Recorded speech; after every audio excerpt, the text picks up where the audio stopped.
Todd's Bike Shop, Todd's Bike Shop. It's time for Todd's Bike Shop, yo!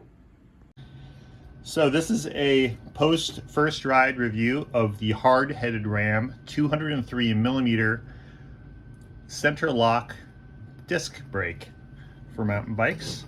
And this is what it replaced. This was the 180 that was on it before. You see there's a significant size difference, more leverage, so people generally will find themselves wanting to go up in size if they're not a complete weight weenie. I was having lots of warping problems, and every downhill I would run, I would basically start getting these things scraping as it was cooling down or heating up. So I went really to go look for a floating type disc solution. HardHeaded Ram came up in my searches. They're an LA-based company, and I guess they're distributing these. I'm not sure if they make them there, but they claimed this was a floating disc. As you see, though, it's not completely separate and floating as I was expecting. They're not really fused or welded in place, but there are pins in this thing still. And it's not too dissimilar from the Shimano. These are RT 800s, I believe. RT. Come on, baby. Shimano Ice Technology. I don't see the exact number on these guys. They're 800s.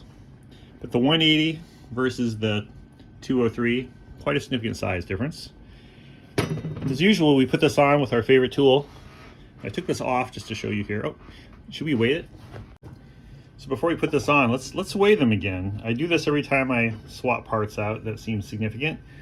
Do a before and after. Now this is the weight of the Shimano rotor, 180mm. It's about 123.1 grams. This is after it's been used for probably six to 8 months, and less material has been ground away here. The HardHeaded Ram that's replacing it is at a 208.4, so we're talking about 90 gram difference. So it's not insignificant, but again, it's much more substantial. So that could also help me with my Clydesdale body weight going down hills and stop the warping and more leverage, better braking. So let's go ahead and get our favorite tool out, the Centerloc tool. Goes on just like any other Centerloc. I have my lock nut here. I don't have a great tool to measure exactly 40 Newton meters of force. It generally is a lot. And I often will come back with the tool here. This is an FSA part number E0102-A tool to tighten these puppies. I think this is often used by FSA for bottom brackets for Mega XO stuff, but this works on these particular Shimano Centerloc nuts. So as you see, I've already had some time on these, at least one day, one ride on these discs. You see the shiny part versus the not so shiny part. That means that's where the pads have been rubbing. I'm looking in the mirror there. It looks pretty good. And these have worked great so far, you know, so I'm happy. I did a review on HardHeaded Ram site, and I'll put a link in the description.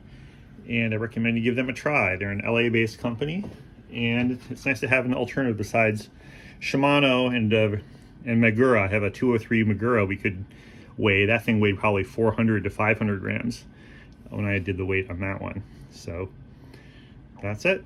Here we go. We have the 180 here that got burned up and was having issues. In addition to replacing the rotor, here are the stock pads that were making lots of noise, and they were pretty much end of life. You see the metal there. They were getting scrubbed down and starting to squawk a lot. So in addition to the warping, they were also making lots of noise. And these are the stock ones that came with the XT calipers. Right side, left side. And what I use for my replacement pads, I use these, the Trucker Company pads. I've been using these ones for years. I like the sintered metallic. I think a lot of other people do too. They're often sold out. The proprietor there, I usually buy 4 at a time for I think 35 or 36 bucks. And really good. And I like them because my whole fleet of bicycles runs Shimano pads. Even my road bike uses the same type of pads and the XT calipers here. Also had to happen too, of course, once you replace a 180 with a 200, you have to add a spacer. So now I've had to add this spacer, and I had to find some funky screws to fit that distance, and I hope to get some nicer screws for that too. HardHeaded Ram also has 180s, and so this was a 160. And while I upgraded my back one from a 160 to a 180, I also had to add a spacer. And this one, if you look at the disc, it's a little bit, looks like it cooked a little bit. And I had a set of pads in there that was still rubbing, and that was mostly due to hydraulic problems. I didn't move the pistons far enough apart from each other, so that's important to do, is to be sure to get in there when you install these pads. Take out your pads and go ahead and use a tool. And I like to use a plastic tire lever. You go in there and you push those pads apart, right? The pistons apart, the white part. You want to get those as far in as possible before you put your trucker company pads in there. And you see, careful in here, if you look in here, you'll see the yellow of the trucker company pads. And now, no noise, spins freely, and looking forward to my second ride on my hard-headed Ram 180. So a lot more braking in this bicycle. That's it.